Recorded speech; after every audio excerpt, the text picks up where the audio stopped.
well as experimentation and tinkering. Startups got mentorship and support. His advice was eagerly sought. As a pilot, he loved to fly high and see the broad picture from the sky. After JRD, Ratan then took the reins. Since then, we've seen exponential gains. It was a new age of liberalization, the economic awakening of our nation. With powerful satraps, Ratan had to contend. But very soon he was able to send most of the overlords on their way, and thereafter Ratan confidently held sway. He was courageous and very bold, made big global bets, truth be told. In spite of losses, he wouldn't fold, as TCS's stock had turned to gold.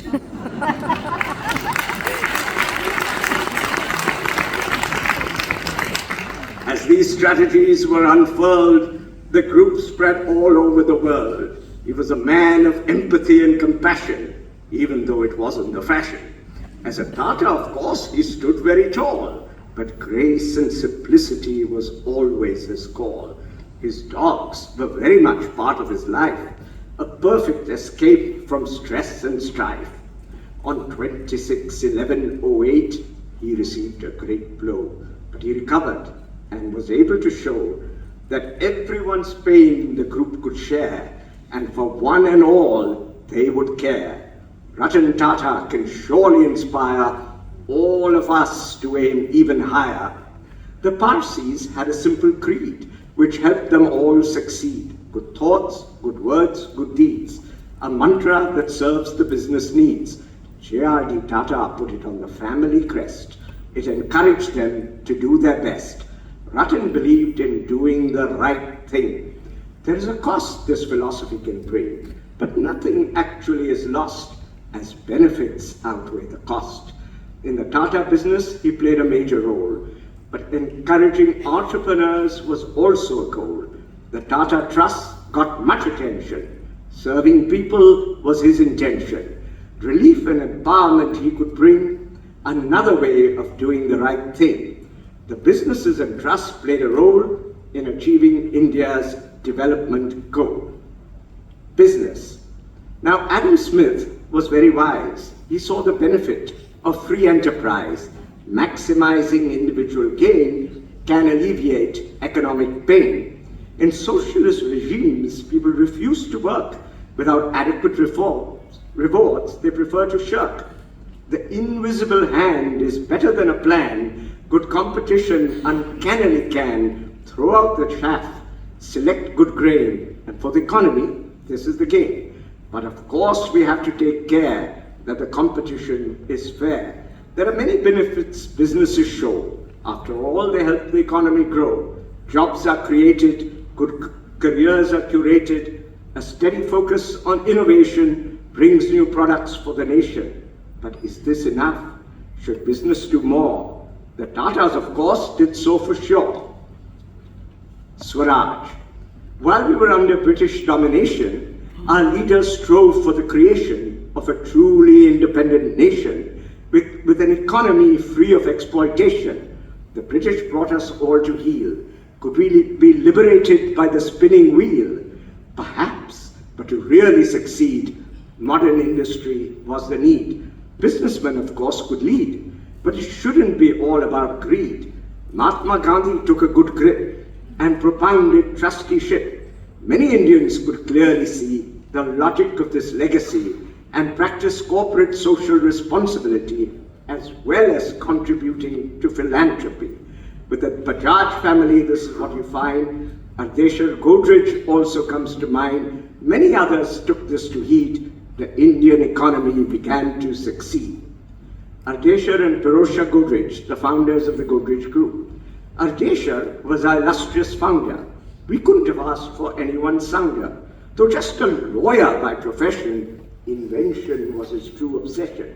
His first case was in Zanzibar, and he could have been a star if he resorted to a lie. This made him feel he could not ply this dubious practice anymore, as honesty was at his core. Now, Mahatma Gandhi was a friend, and self ruled then the future trend. Akshay once just pointed out that we had a serious doubt that deep economic dependence might well preclude our independence, a point the Mahatma conceded. But then he promptly proceeded to turn the tables on his friend and asked him to work to that end. And so he set up his business venture, which proved to be such an adventure. Ardeshir's focus was invention. His single-minded intention was proving that he could do it, he could succeed, and he knew it. For Indian goods could be the best, surpassed the British by every test. He scorned the thought of protection and chose to prevail by perfection, which he could achieve. His customers could all perceive his products were the very best and constantly put to the test. He always had in his sight total customer delight. To greater heights he would aspire. His safes survived ordeal by fire.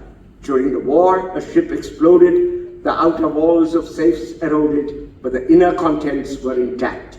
And even when thieves attacked, they could barely put a dent. Sometimes the plates were slightly bent, but the safes would never break, and the thieves could never take any goods his safe secured. For years and years his fame endured.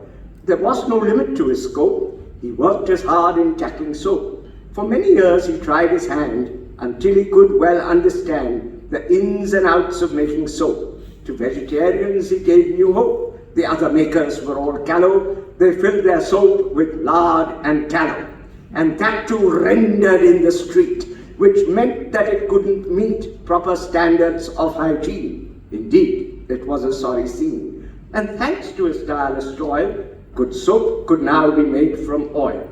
This set the trend of innovation in order to build a nation.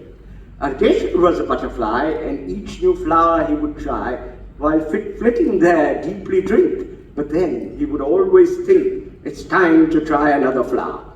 And yes, he had the wondrous power to range quite far and still excel. By now I'm sure that you can tell that Ardeshir could fly and soar, but often found it quite a bore to build a hive that would last. For that role he was not cast. Ardeshir was an inventor seer, quite confident, free from fear. Pirojsha was the one who built an institution that would not tilt, standing straight and standing tall, answering a higher call. Our founders were a special breed. Together they fulfilled a need. Ardeshir missed a family life, for early on he lost his wife. The tragedy had left its mark. It could well have been the spark that led Ardeshir to build the nation on the back of innovation. Each of them had his role. Together they achieved the goal. Ardeshir's role was to create new things he could initiate. Pirojsha's role was to sustain. Thanks to him we still remain. The Lal Bagh factory was constricted. Our prospects there quite restricted. His distractors couldn't understand, but Pirojsha bought Vikhroli land. His motivation was to expand, but one also has to understand that workers' welfare was in his heart, and that played a major part. Ardeshir was a man who lived for others, treated his fellow men as brothers, praised his products to the skies, but never stooped to publicize his own deeds, which were very great. And before it was too late, he gave his wealth to charity. He achieved a certain parity between action and contemplation, and as the heirs of their creation, we must maintain their innovation and the spirit of sublimation. Their message we must always heed. We mustn't succumb to undue greed. Before we act, we should pause, do what's right in the greater cause, and then perhaps we'll reach our goals, become like them, victorious souls. The socialist age. As India approaches her 80th year, there is indeed much to cheer, and we could claim that we have both stability and reasonable growth. But when we started at the gate, all we could claim was the Hindu rate. An opportunity was lost, and India paid a heavy cost. In our republic's early days, there is so much that we should praise. It gives us all much elation. Our selfless leaders built a nation. Civil discourse was maintained. A scientific temper was gained. Alas, one thing we didn't see was a free enterprise economy. Nehru had a socialist bent, and that's the way the economy went. Heavy industry was prized. Some sectors were nationalized. The government seized the commanding heights, not much left for lesser lights. And where they were allowed to play, impediments came in the way. Such horrors business would see: exchange controls, MRTP, licensing in great detail, and limitations on your scale. Tax rate that confiscated all. The economy just hit a wall. One man would not accept this fall. A.D. Shroff then took a call. Surprised by these alarming trends, he roped in some business friends for the forum of free enterprise. Now A.D. Shroff was truly wise, for in every kind of polity, the have-nots like equality. And often people think it's good to have someone like Robin Hood, who creeps upon the rich with stealth and distributes unequal wealth.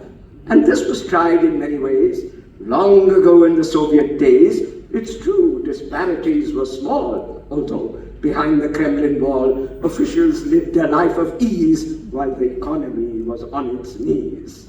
Before we start to distribute, someone else must contribute. And if you take what people make, they will then feel they have no stake. You can't be sure that they won't try, they won't produce, they'd rather die. And so, although equality is a desired quality, it can't replace our liberty. We can't produce unless we're free. And yet for years we couldn't see that a socialist society could not produce the goods we needed, if only then we had heeded the good advice of M.R. Pai, and all we had to do was try and look from a different prism and thus give up on socialism. If only we could have been wise in trying out free enterprise. The gains that now we see at last, we could have had them in our past. We had to awake Manmohan Singh, World Bank and IMF to bring reforms that help to save the day and demonstrate the golden way. The Indian economy today. Our labor laws have been such that industry couldn't do much in labor-intensive production. There was far too much obstruction. But the stimulus of PLI, in many industries we can try. Defense exports are on the rise. In deep tech, everyone tries. We export lots of mobile phones, and India now steadily hones high-tech manufacturing skills. Production-linked incentive fills the coffers needed to expand. Much can be done with this in hand. New projects are being bold. Now chips are also in our fold, and thanks to our digital stack, there are many problems we can crack. Indeed, India could succeed where knowledge was the need. Much progress we can see in pharma, chemicals, and IT. And I, for one, am very sure the export growth will endure. The pandemic has accelerated future trends long awaited. E-commerce, AI, and digitization are growing fast in every nation. While digitization was a trend, the curve is now on an upward bend. The pandemic has made us wise and taught us how to digitize. And these new trends can only grow. Good benefits are bound to flow. The digital world's now at our feet and surely helps us to compete. Now Atmanirbhar is the call, so never again will we stall. Disruption that caused China pain now proved to be India's gain. So India has now clearly won the right to be China +1, but our response must be sprightly. We can't take the Chinese threat lightly. For all our companies, we also see a productivity increase from AI and digitization, which leads to cost elimination, or at least a significant reduction in marketing, supply chain, and production. But business should always carefully see that AI is used responsibly. AI that advances with stealth sometimes affects mental health. Of course, AI can make great strides, but let's prevent suicides. It would also be very wise to ensure everyone learns to utilize AI to help employees steer and establish a good career. The gig economy is on the rise, but don't you think it would be wise to provide gig workers a safety net? On a bank of credits we should bet. Like the education policy does with schools, we should have employment pools. For safety funds, insurance and pensions, smooth transfers can help to reduce tensions. But the biggest benefit that I see is in enhancing our R&D. We've been good at incremental, but let's do more that's fundamental. Individually or in collaboration with partnerships with every nation, and collectively we all ought to give new technology good support. We must go further, truth be told. Deep tech should now be in our fold. New horizons are in sight. The future will be very bright.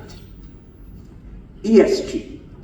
According to Steven Pinker, and supported by many a thinker, the world's becoming a better place, though at a slow but steady pace.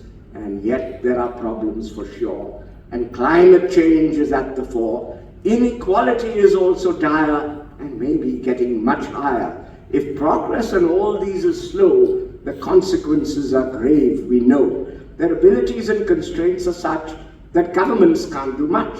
NGOs have few means but ability, and businesses have means but don't see these issues as part of their core. For profits is how they would score.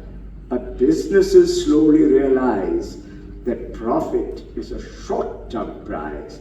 After all, what do businesses gain if they die out and don't sustain? But how much can they afford to spend to ensure their existence doesn't end? The answer is not easy to find, but a thought still comes to my mind. If the efforts of all are combined, the synergies that we can find reduces costs and raises gain and obviates inevitable pain. There's a capitalistic strain that enthrones shareholder gain, and Milton Friedman could see that this simplistic philosophy could lead to great efficiency. But where there's externality, this capitalism, red in tooth and claw, can prove to be a dismal flaw.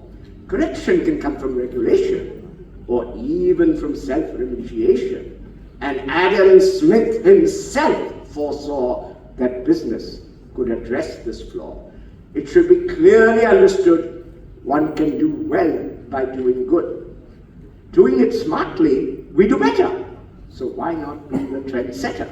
In capitalism's early days, we see social responsibility in some degree. To dissipate the urban gloom, both Cadbury, Lord Leverhulme, then pioneered the company town.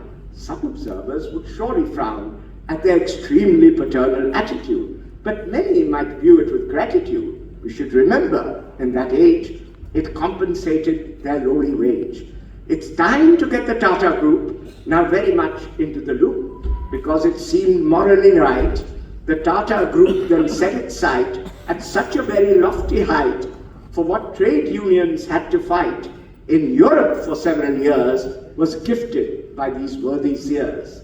From the goodness of their heart, undoubtedly this played a part in honing their great reputation and then contributing to the nation. And doing good is very sound. What goes around comes around. Doing good isn't just a cost, the gain outweighs all that's lost. My grandfather probably saw these examples and found no flaw. He bought far away marshy land. His critics just couldn't understand. They concluded he had gone quite mad, but today we are glad, not sad. A township then slowly arose, and this is where our business grows. We provided every needed tool, housing, hospital, and school. My uncle, known as SPG, way back could clearly see the environment was under stress. Neglect, he knew, would be a mess. Our creekside land was reserved, the mangroves there well preserved, and from my office I gaze out there, a Mumbai view that's very rare, with greenery all the way until you sight New Bombay. And now and then with friends I float on a gentle moving boat, with pink flamingos in full flight, to my mind a splendid sight. In saving tigers he played a role. The environment was a major goal. The Tata trusts, as we all know, get a very constant flow of dividends from shares they own. It may not be quite as well known. Our trusts also have a share, the proportion smaller, but it's there. And here I think we all ought to pay careful heed to Michael Porter. With shared value, there's no cost. For doing good, as nothing's lost. All it takes is a thinking brain to remove the societal pain and combine it with a business gain to create a sustainable chain of endless mutual benefit. This concept is a tremendous hit. We thought that we should also try and see if we could apply this philosophy to our group. Our employees also joined the loop. In the year 2010, studies were commissioned, and then, with the help of DASRA and FSG, our new program, one could see, we aptly named it Good and Green, and what a journey it has been. And how do we define our role? What could be a proper goal? Now, the UN has a lengthy list, so in recounting, some would be missed. So I will focus on just 3 that I think would be the key for all the others to fall in place and enable us to win the race. Good health through perfect sanitation, environment, and education. All of these can be seen in our program, Good and Green. It is no longer climate change within a tolerable range. A crisis is what it's about, with fires, floods, as well as drought. Every week, a constant blast, far worse than seen in the past. If we must, we will adapt. Prevention, though, would be more apt. There is a cost to adaptation. It's rising fast in every nation, as well as for the world at large. This will be a heavy charge. In fact, we should all conclude prevention would be really shrewd. In practice, it would cost much less and avoid a lot of stress. All industry should play a role in the carbon neutral goal. GHG emissions should be reduced, more green energy should be produced, and so without partiality, our goal for all is neutrality, whether water, carbon, or solid waste, and very soon we will make haste to make our net emissions 0. Will that make the group a hero? In 2010, the goal looked tall, but we took a reasoned call. Technology would save the day. So far, it has turned out that way. To achieve these goals, we will strive to do it all by 2035. As technology takes a leap, green energy gets very cheap. Keen observers quickly saw that solar also tracks Moore's law, whether groundnut shell or bagasse are India's full of biomass. At first we thought we'd have to spend, but that's not true, for in the end, the more we thought and the more we slaved. We did invest, but we also saved. And solar is still getting cheaper, and as we start digging deeper, in India it will hit the goal of being cheaper than even coal in just a handful of years. Already we and our peers are sourcing solar electricity at lower rates than from the utility. For quite some time we've been extorted as their finances aren't still sorted. A silver lining can be seen since it incentivizes green. Offsets help elimination, and rural electrification with distributed solar power is now the need of the hour. Our cost of water is not so high, therefore we attempt to try to reduce our water consumption. But all the same, it's a safe assumption our water use won't disappear. And so to be neutral, I fear, we will have to mitigate. Though fortunately I can state that developing a watershed doesn't cost much, and instead our agribusiness can benefit, the government will do its bit, but where it fails we'll fill the breach, and hopefully we will reach many farmers on the cheap. But the benefits that we reap will compensate for the cost, and once again, nothing lost. With climate change, there's water stress. For our factories, this is a mess. By providing a local watershed, we can stay one step ahead. It's a solution that's heaven sent, as we can both adapt and prevent. There are many paths that we can see for achieving carbon neutrality, but the cheapest way is certainly through energy efficiency. Real interest rates are rather low, and high returns quickly flow from any energy-saving device. For business, this is very nice. Not only are returns quite brisk, there's also very little risk. In India, mandated CSR can help us go very far. Multiple benefits are what one sees with water projects or growing trees. Good livelihoods are created, our carbon emissions are abated, trees planted at a river source maintain the flow throughout its course. So many benefits we can see. The preservation of biodiversity, different species can be tried, useful products can be supplied, like biomass or edible fruits, and yet the trunk and the roots, can sequester carbon, clean the air, a win-win that is very fair. So while we decarbonize, why not also monetize? So never fall for either or. Our hearts and minds demand much more. Neutrality can come with ease. Some may think I'm a tease. Some companies are not yet sold. For some it's tough, or so I'm told. Energy-intensive firms would say it's much tougher for them to play. If you can turn all waste to gold, and if you can be very bold with inventing technology, any industry can see eventual neutrality. And there is so much more to gain if it's across our entire chain. Now, couldn't it help to stir our hearts and minds to newer heights with ESG now in our sights? The vision we should now share is a brave new world, both green and fair. The environment isn't all. On society, let's take a call. Throughout the chain, let's keep in sight every person's human right. It's business as usual, not bravery, to end child labor and slavery. And in all businesses, we should see the broadest reach of diversity. Not only is it fair and right, it would give us the best insight. Since life is full of many hard knocks, we need to think out of the box. Diversity is the perfect date when we are required to wade through troubled waters or quagmires. Unusual thought is what inspires. Lack of health and education leads to the perpetuation of inequality through generations in almost all our nations.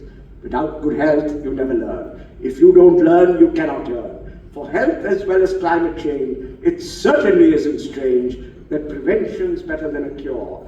On public health we should spend, it is much cheaper in the end. With little cost and greatest ease, we could reduce lifestyle disease. At any rate, I am quite sure we would spend less than for a cure.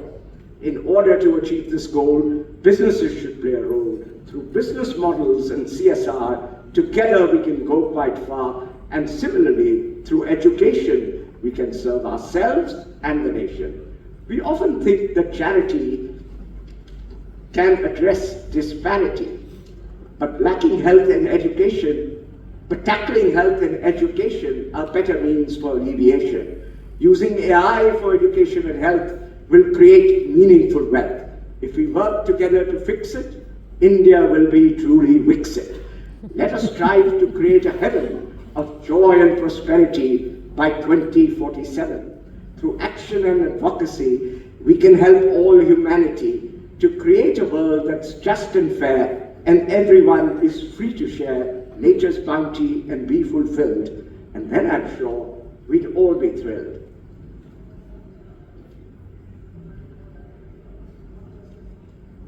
You must persist and never balk, consistently walk the talk. If your governance is strong, the payback won't be very long. Always keep these facts in sight. Don't hesitate to do what's right.